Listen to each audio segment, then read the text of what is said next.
The more specific your offer is, the more thought that it is perceived that you've put into that number. What's going on, everybody? Welcome back to another episode here on the Multifamily Wealth Podcast. In this episode, I'm going to share 3 very tactical negotiating tips that you can use in your business to increase the odds that you will secure one, just a deal in general, but 2, a better deal the next time you're pursuing a multifamily investment or really any commercial real estate deal.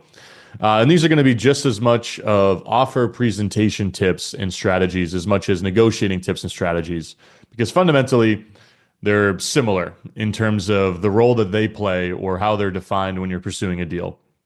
Obviously, we're negotiating, but we're obviously submitting offers, and we want to increase the likelihood that our offers are well received, which is fundamentally a negotiating strategy at the end of the day. Now, before I share these 3, I should say, this is going to be a very quick tactical episode. I do want to quickly remind everybody who is listening that our newest investment opportunity, which is Sterling Realty Apartments, a 72-unit Class B multifamily community in Barrington, New Hampshire, which is a town within the submarket of the seacoast of New Hampshire, an extremely desirable town from a cost of living standpoint, from a quality of life standpoint, median household income of 100K plus, rents that are growing at a rate that exceeds state and national averages. This is a great opportunity. This is one that we sourced direct to seller through a mail piece. This is a 72-unit true direct to seller deal, 25 plus year owners who are not professionally managing the asset. We're going to come in here and create some value very quickly.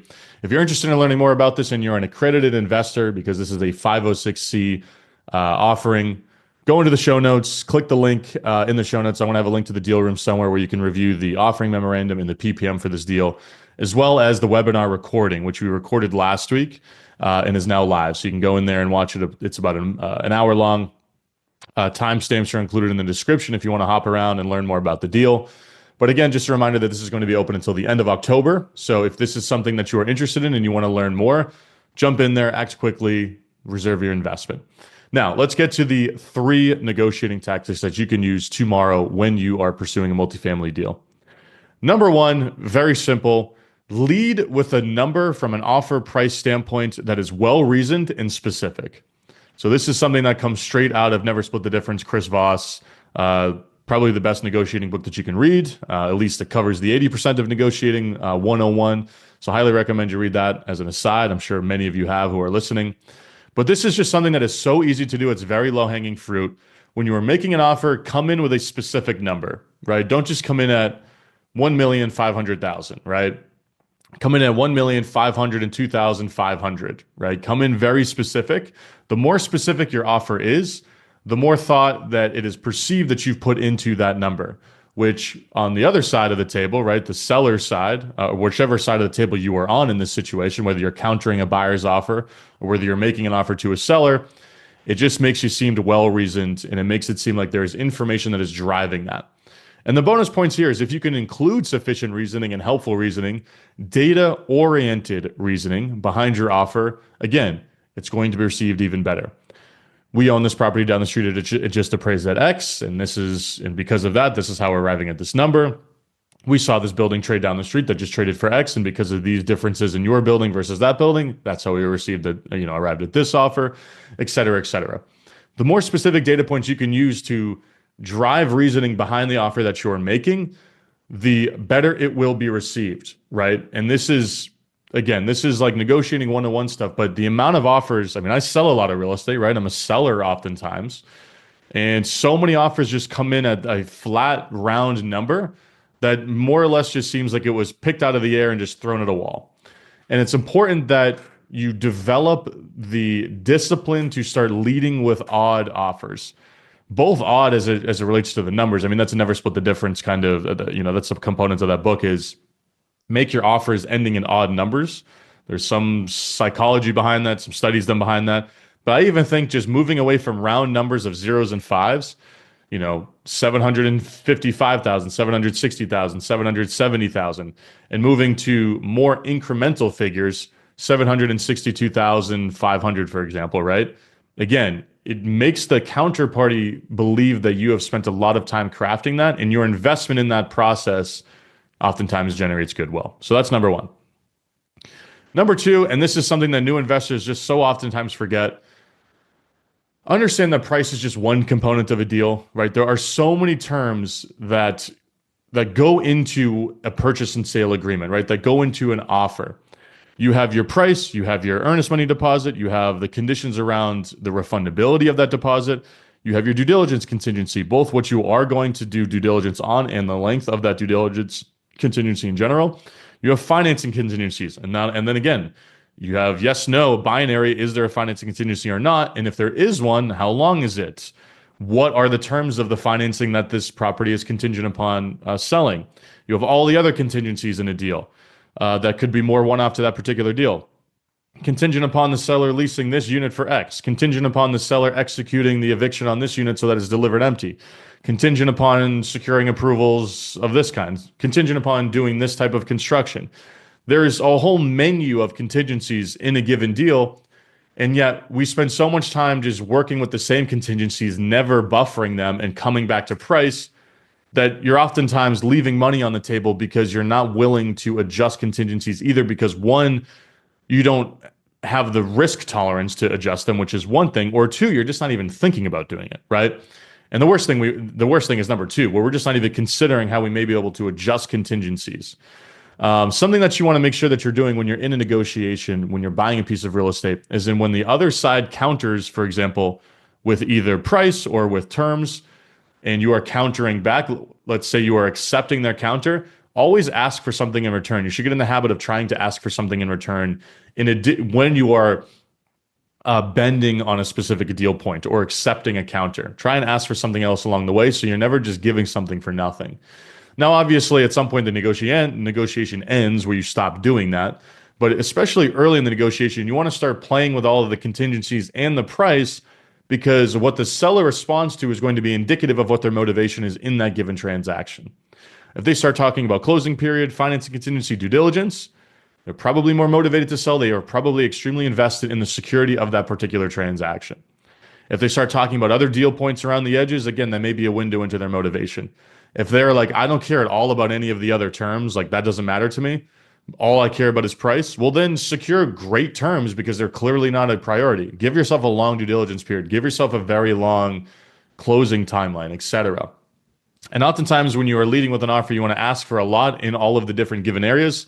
Again, if you're a buyer here, that would be low deposit, long DD contingency, long financing, long closing, whatever the price is. When they start countering, then you start maybe going up on price, but you say, hey, I'll give you your price, but I want this. Or, hey, why don't you come down and meet my price, but I'll tighten the due diligence contingency so that there's more security in the offer, or increase my deposit again so that there's more security in the offer. You should get in the habit of playing with all of these different deal points. Now, the last note on this is that there are going to be various different components of a particular deal that the other side does not necessarily care about that much, that matter to you as a buyer, or inversely, if you're a seller, for example. I'll share two quick examples because there are so many examples I could share, but I'm just going to share a couple that illustrate this. One of the core components of our offers when we pursue deals is that if a unit goes vacant during the transaction period, during the escrow period, I should say, that the seller is to leave that unit vacant until closing, right? It's very simple. That's not anything out of the ordinary. Oftentimes, you may see a situation in which a seller balks at that or welcomes that. Sometimes if it's a very long closing period and a seller knows that someone's moving out next week and they have to accept 3 months of vacancy, they may not be thrilled by that. On the other side, if a seller's like, hey, I know that I'm going to spend money to turn that unit, I don't really want to do that to place a tenant, they may be happy about that, right? As you have these conversations, you may be able to suss out what the seller doesn't care, like what's of benefit to you that the seller also doesn't care about, right? And there's going to be kind of various different things here around the edges.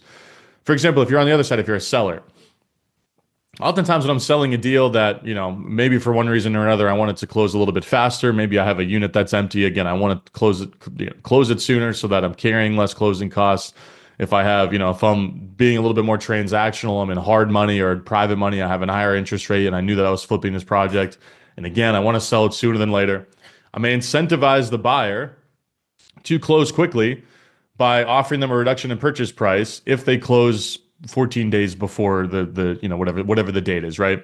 And maybe that number is material to the buyer, but it's also going to be material to me because I'm saving on holding costs if I have high interest debt, something like that, right? all upside to the buyer. The buyer doesn't have to close by that date, but if they do, it's a win-win, right? And oftentimes including little deal points like that, that's, again, buyer doesn't necessarily care about it maybe, but if they do it, great. They're getting a better price. If they don't, that's fine with me. But if they do, even better, right? I'm creating a win-win here where I'm giving myself an opportunity on that particular transaction to net more. And typically the buyer in that situation isn't going to be, any more motivated, or I should say they will be more motivated to close it more quickly. But if they don't, again, we're just back to square one. We're back to what the offer would have been if I hadn't included that deal point, right? So when you're looking at a deal, start thinking about the things that you may be able to include that are beneficial to you that don't materially change things for the counterparty in that particular transaction.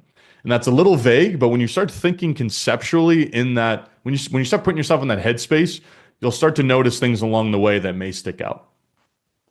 The last one that I want to mention here is just set expiration dates for your offers, even if they're arbitrary and even if you're not going to enforce them. Just having some level of language around, hey, we would prefer, this offer is valid for 48 hours because we're offering on other properties in the area, and if the other offer gets accepted, we can't pursue both, whatever. Because we're trying to line this up with a 1031 because, whatever. Even if you're not going to drastically enforce that cutoff, there has to be, and this is really specific for direct to seller deals, especially, you have to try to drive action on the other side of the table. Because when you make an offer to a seller, you're putting themselves in a position when they have both things they want. They have their property and they have this offer from this person where they can just take it, right? And if they don't feel some level of loss aversion if they don't act quickly and accept that offer, they may lose it. You're not pushing the transaction forward. You're not creating momentum or any type of, and again, I keep using this term loss aversion, right? Because oftentimes that's what we have to manufacture in a deal to make the seller feel like they're missing out. And part of presenting offers as well is, one, you set that offer expiration, but two, hey, the timing is really right for us for X, Y, and Z. This offer may not be here because of X, Y, and Z. And therefore, we're putting our best foot forward right now, and we're really trying to make a step forward here to make this to wrap this deal up. You want the other side to feel like if they don't act quickly that they may lose the offer, because if you don't, they're not incentivized to act quickly, right? They have your offer. Hey, we got this offer. We got this guy over here. We know who's going to pay this. And let's go shop it around. Let's go spend a couple of weeks maybe talking to other people. I'll go talk to the broker. I'll go talk to these other buyers who sent me direct mail, 4 years ago. One of them didn't call me back, but hey, I'll keep calling them back until they get back to me. You have to drive the conversation forward. And that's a really important dynamic of pursuing a deal, really particularly with direct to seller deals, but even in broker deals sometimes. Now, a broker is going to see through a lot of this if they're experienced, but you still want to do your best to try to create some level of urgency. So those are the 3 offer tips. I should say negotiating tips and tactics, or offer presentation tips and tactics. Hope these are helpful for you. Hope that these are something that you can implement in your business in the short term when you're pursuing deals. Again, a reminder that Sterling Realty Apartments is live and we are working through the capital raise this month. This is an incredible opportunity, direct to seller opportunity. These deals just don't come up at often really whatsoever that are pure management value add plays with minimal execution risk because we don't have to do that much construction, didn't compete with other buyers. Highly recommend you check it out if that is something that you are interested in learning more about. Again, accredited investors only on this one as it's a 506C, but links will be in the show notes. And again, thank you all for listening. I'll catch you guys on the next episode.